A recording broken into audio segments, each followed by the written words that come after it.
My name is Gil Harrington, and I have the great pleasure today of introducing you to the artist Jane Lillian Vance, who is responsible for this beautiful painting, Dreamtime.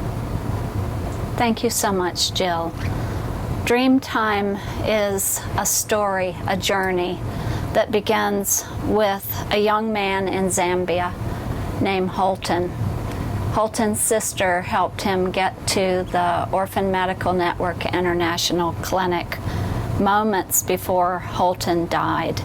And importantly, Holton, who had been out on the ground under the mango trees with so many dozens, hundreds of other people seeking medical help, Holton was seen for his dire condition and brought inside. Jill, you were there when Holton passed away. Yes, I was, Jane. And it's a chaotic scene. Our mobile clinics, a team of 18 of us see between 300 and 600 patients a day. So it's really busy and hectic. And Holton was found on the ground and carried into wound care station, where there were already 3 other very critical patients lying on tarps. Our medical director, Dr. Henry, met with Holton's sister to explain to her just how gravely ill he was.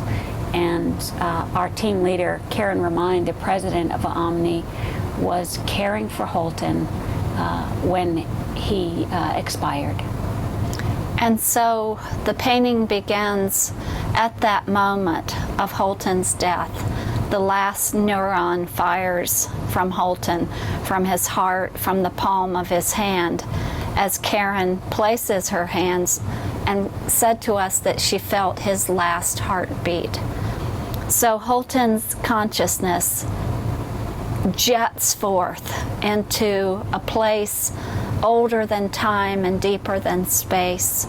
As an artist, I have to try to portray what we can't see when we're in our bodies. We can't see this beyond form and beyond time, but you can see the ghost of a stegosaur who begins to sense this new presence in this other dimension of soul and spirit and consciousness, almost can tell the transition. And so the stegosaur indicates deeper than time.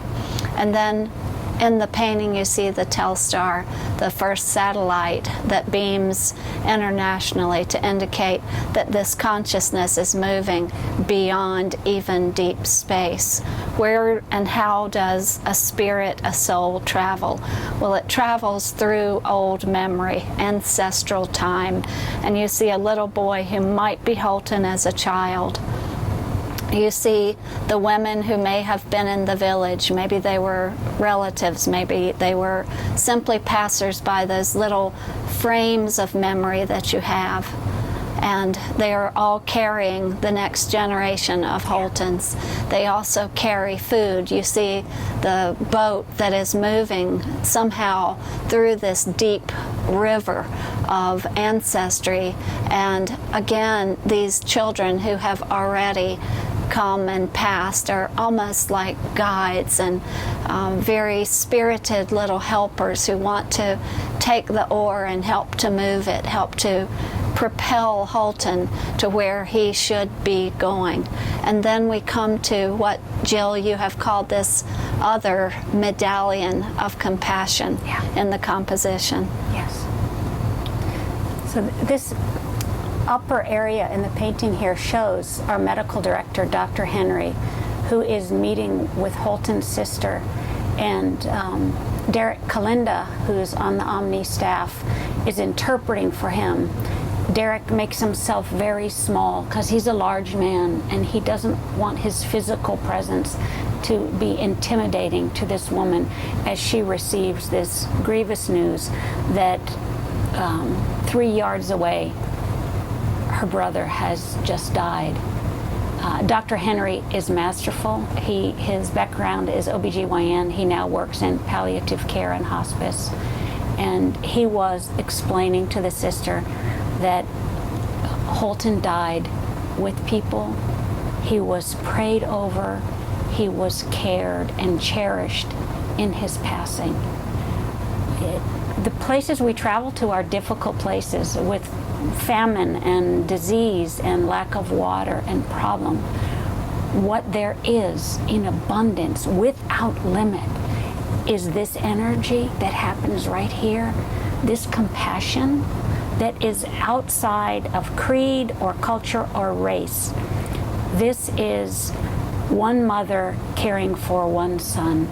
It's very much like a pietà to me, and it has taken the individuals involved past their apparent differences firmly into their shared humanity, and it's beautiful.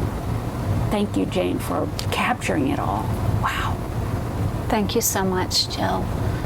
As Holton's consciousness journeys toward what is a kind of completion in the composition, it passes by that medallion of compassion to the sister who wonderfully puts her hand to her heart as Karen is putting her hands to her son's heart in this moment.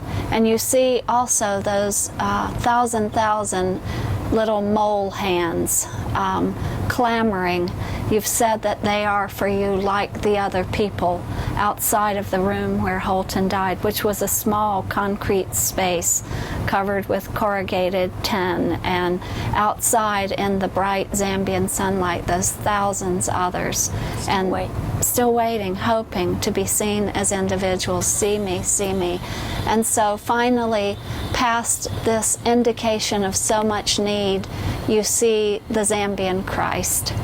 And he is crucified correctly through his wrist, as the Shroud of Turin has shown us was likely. And you see that he carries the diseases, the burdens, the specific illnesses of all of us, even when they include Ebola and HIV and osteosarcoma from being too near the radioactive slag heaps improperly treated after copper mining. He has these mosquitoes giving him malaria. He shows the withering of tuberculosis, and his slim disease is perhaps all of these illnesses. Right.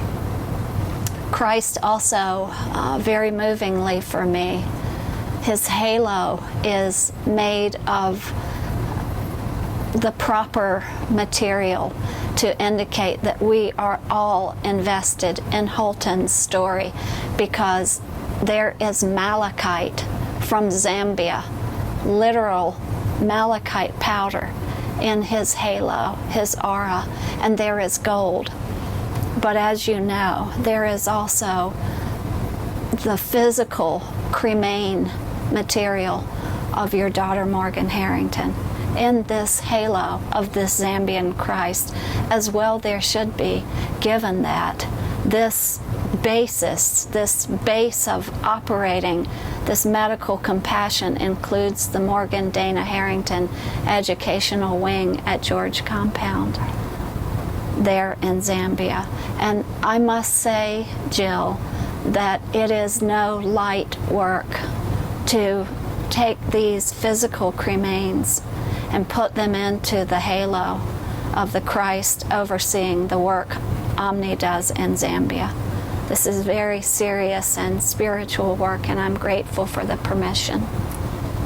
It is our privilege, Jane, to do the work that we do together there, and that you can represent it so movingly and so accurately to show that even in the most dire appearing circumstances, we are not alone.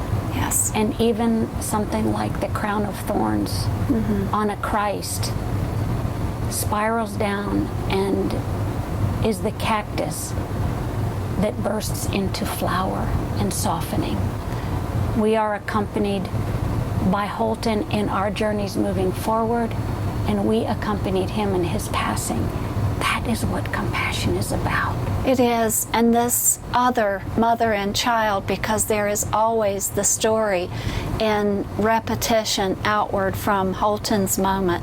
This mother and child, I love how you say she treadles the blooming of this harsh reality. with her compassion for this child. And I like to think that the composition of Dreamtime is a spiral, and as Holton has jetted out into Dreamtime, whatever that means, now Holton arrives in Karen, in her heart and mind, because she accompanied. And you know, that to me is a form of prayer, to be there, to lay hands on. And you have said, when we don't have medicine that can cure, if someone is so sick, we still have the ability to touch and be present and to take as much care as we can. Compassion is limitless. We have plenty of that in the place of slim resources. Yes, we do. And it is such a privilege, Jane, to do that work in Zambia with you, with Orphan Medical Network International, and that you can distill those sacred moments and produce a masterwork like this. It's tremendous. Thank you for the work Jill. that you do. No, the permission to attempt to make visible a sacred moment, that is the kind of work I have always hoped and prayed art could do.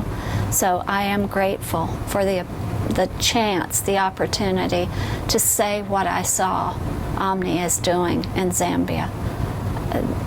This is shared humanity.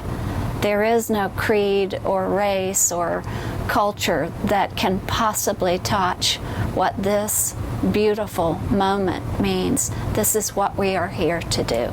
We are here to serve. Exactly. Thank you so much, Jill. Thank you so much, Jamie. Thank you. 241. 241.